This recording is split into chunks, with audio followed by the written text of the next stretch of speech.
सिद्धार्थ जी, आपकी सरकार में दमनकारी नीति हो रही है।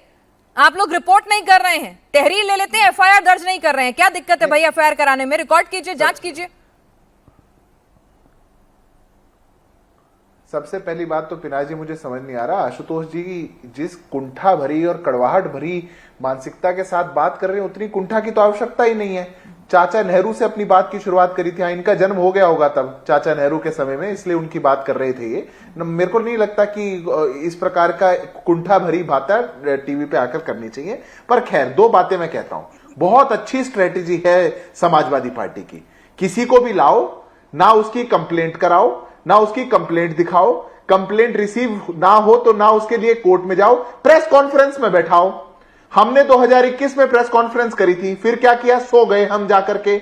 हम सो गए जी 21 में और उसके बाद हम 26 में जागे, उससे पहले हम 17 में जागे थे। आप राजनीति ही करते हैं, इसलिए आप ये काम कर रहे हैं। अगर आपके पास कोई साक्ष्य हो, देश की अदालतें खुली हैं, देश के थाने खुले हैं, आप कोई कंप्लेंट ऐसी दिखाइए जिसको आपने रिसीविंग किसी ने ली हो, किसी ने आपको कहा हो, पर लाकर के मीडिया के सामने बैठाना, यह दिखाता है कितने विशुद्ध रूप से राजनीति समाजवादी पार्टी करती है। पहली बात। दूसरी बात, जितना इनके मुख से पिनाजी राम राम, श्री प्रभु राम, श्री राम, जय श्री राम आप आज सुन रहे हैं, आपने आज से पहले सुना?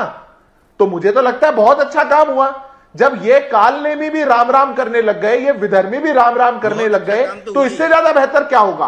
और अगर आपको इनका ये चोगा उतरवाना हो तो केवल दो बात पूछ लीजिए इनसे कि ज्ञान व्यापी के अंदर नीचे मस्जिद है या मंदिर है, और श्री कृष्ण जन्मभूमि स्थान पर क्या ईदगाह है या श्री कृष्ण जी का जन्म स्थान है? ये तुरंत चोगा उतार करके आपके सामने बैठ जाएंगे। एनवाई का फॉर्मूला बना करके उत्तर प्रदेश में राजनीति करने वाले, रामचरित्र मानस को जलाने वाले आज जय श्री राम कर रहे हैं। एक मिनट, अच्छी बात है ना, जब जागो तभी सवेरा।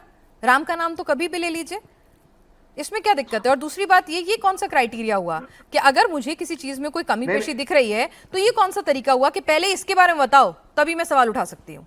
ये तो कोई रूल नहीं है ना, पहले मंदिर जाओ तभी सवाल उठा सकती हूँ, पहले ज्ञानवापी पे बोलो या फिर कृष्ण जन्मभूमि पे बोलो तभी सवाल उठा सकती हूँ। नहीं भाई, गलती दिख रही है, मेरा एक व्यू पॉइंट है, मेरे पास जानकारी है, उस पर सवाल उठाऊंगी। उस पर नहीं देना मुझे व्यू पॉइंट, मामला अदालत में है। पिनाजी मैं 10 सेकंड में क्लियर कर देता हूं, मैंने बिल्कुल ऐसा नहीं कहा। अगर मुझे ऐसा कहना होता तो मैं इनको कहता कि आज तक 1 रुपए का चंदा अखिलेश जी ने नहीं कहा, वो चंदे पर सवाल नहीं उठा सकते।